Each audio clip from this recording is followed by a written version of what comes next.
name is Joe Martin Cantrell. I'm Cherokee from Tahlequah, Oklahoma, the end of the Trail of Tears.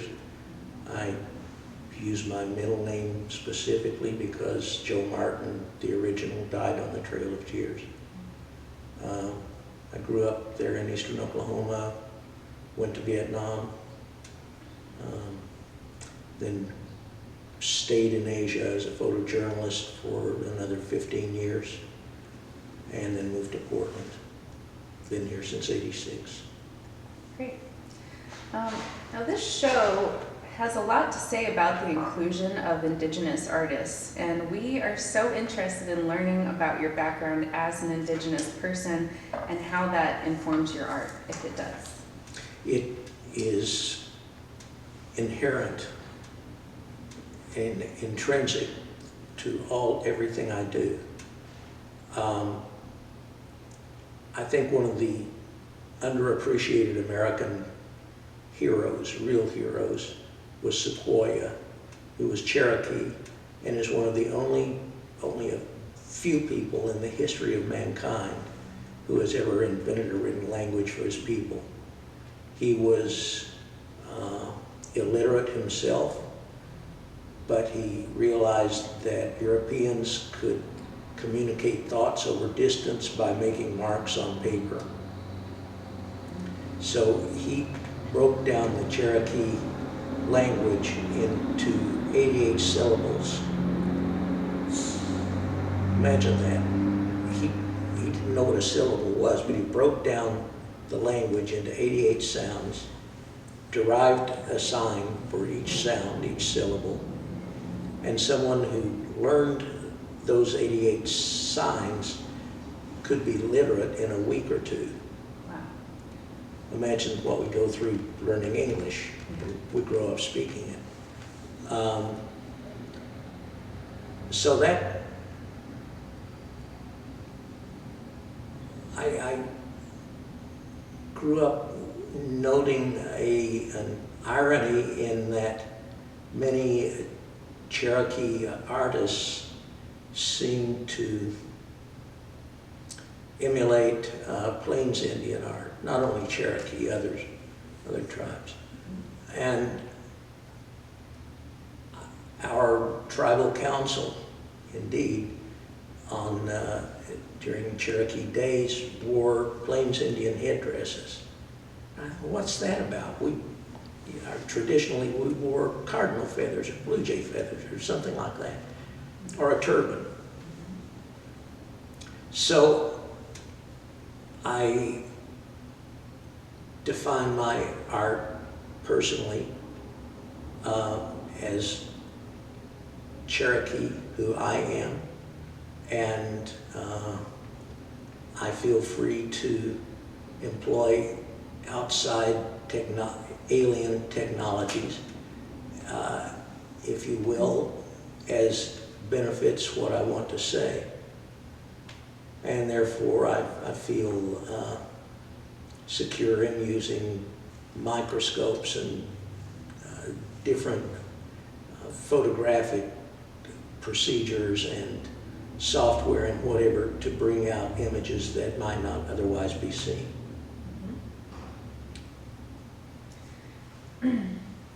And you've had quite an exciting life, it seems, especially interesting from what I've heard from you about your experience with your 2 tours in Vietnam.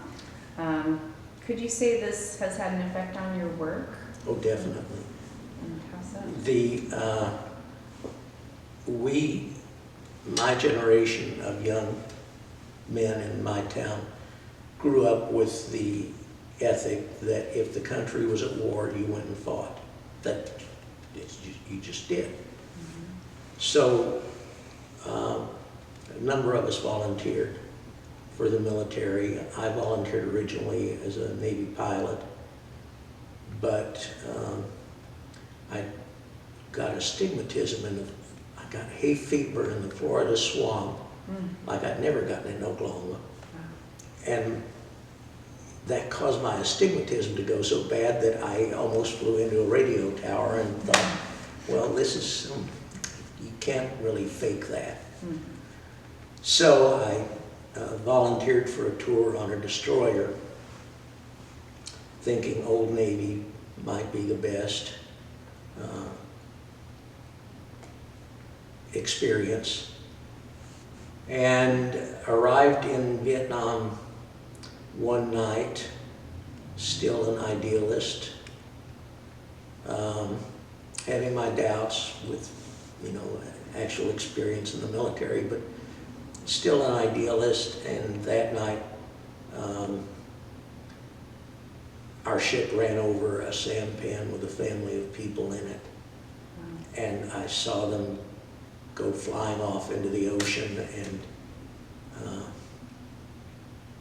I thought, that's not, we're here to help these people, not run over them. And they lived in these sampans, fishing sampans. Okay. So I finished that tour and came back to the States thinking I'd learned something, and realized that the same people I'd always respected were still saying, go to war, you go to war. And I thought, either what I've been raised with was crazy wrong, or I'm crazy. So I went to the Pentagon personally and spoke to my detailer, and got assigned to a diving unit. I'd become a Navy deep sea diver, and I was assigned to a diving unit that rotated in and out of the Mekong Delta mostly, doing combat salvage operations. And that time I went straight into the Cambodia invasion, which was really something. And on the way out of Cambodia, I looked over at a village. There's a Long Nguyen coming back into Vietnam on the Mekong River. And there's a huge Zen Buddhist monastery back there. I've forgotten how I knew that was the monastery, but I thought, my goodness, we're doing to the Vietnamese what was done to us, the Indians, except this time I'm the bad guy. So I took my discharge in Asia, left the military, and began staying with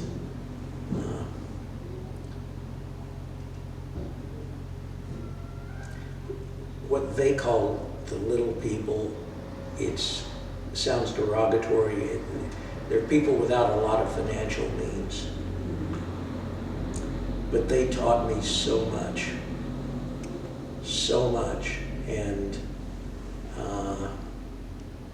I did that for 15 years, and ended up, I was shooting for Time, Newsweek, and New York Times, and Washington Post, and you name it, hundreds of publications around the world, and ended up with NBC television for the fall of Ferdinand Marcos in 1986. Then moved back to the States and settled in Portland. Wow. Yeah. That's amazing. So you kind of went from being more of a photojournalist to now, how would you describe the transition into your work? What do you focus on? Well, in 86, my fiance and I moved to Portland. In November 88, we had a daughter. In 91, my wife decided to leave me, and she did it. It was a very nasty divorce, which ended up with me at age 46 getting custody of my 3-year-old daughter.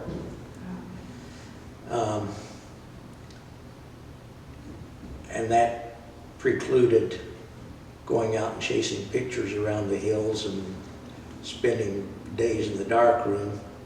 I had to get regular jobs, 9 to 5, so I could keep her in daycare and school and keep a roof over our heads. And so that cut into my art for a while. But then she is on her own now and is doing extremely well. And I'm so proud of her. And I've gone back to using all of these things that I've learned over the years, from photography, photojournalism. I was a science nerd as a kid, putting all those together to make visible, in the tradition of Sequoia, in my mind,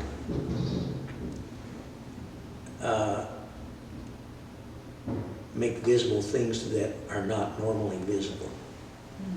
Stuff that we see around us every day. We see it, but we don't really see it. We don't comprehend it. Such as this small section of an agate here. That's a tiny section of an agate, and it requires fairly exotic techniques to achieve, but it's accurate. And this is the way the water formed these shapes. And if you look into them, you'll see, you have it on camera? Perhaps this is a little animal looking that way, and that's a little animal looking this way. And I realized in being with pictographs done by the ancients that those images were not only on the rock, they were of the rock.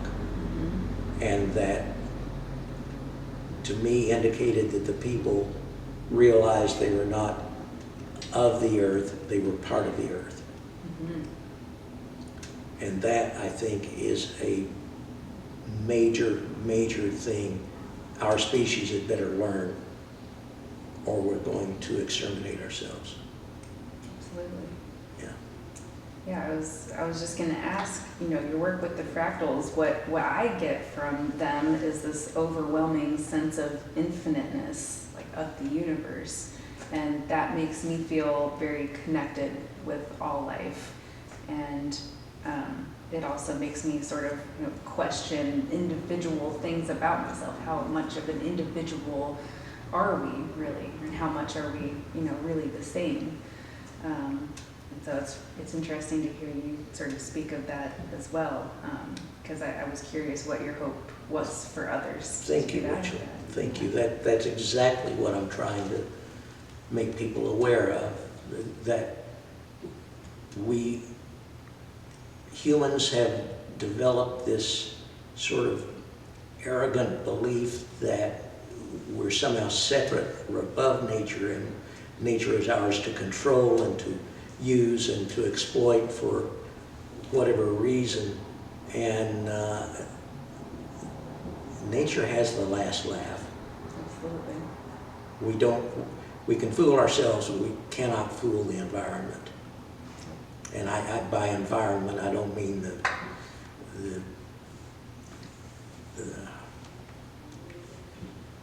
hip term environment. I mean this thing that we have to live in. As the signs say, there is no planet B. Right. Yeah.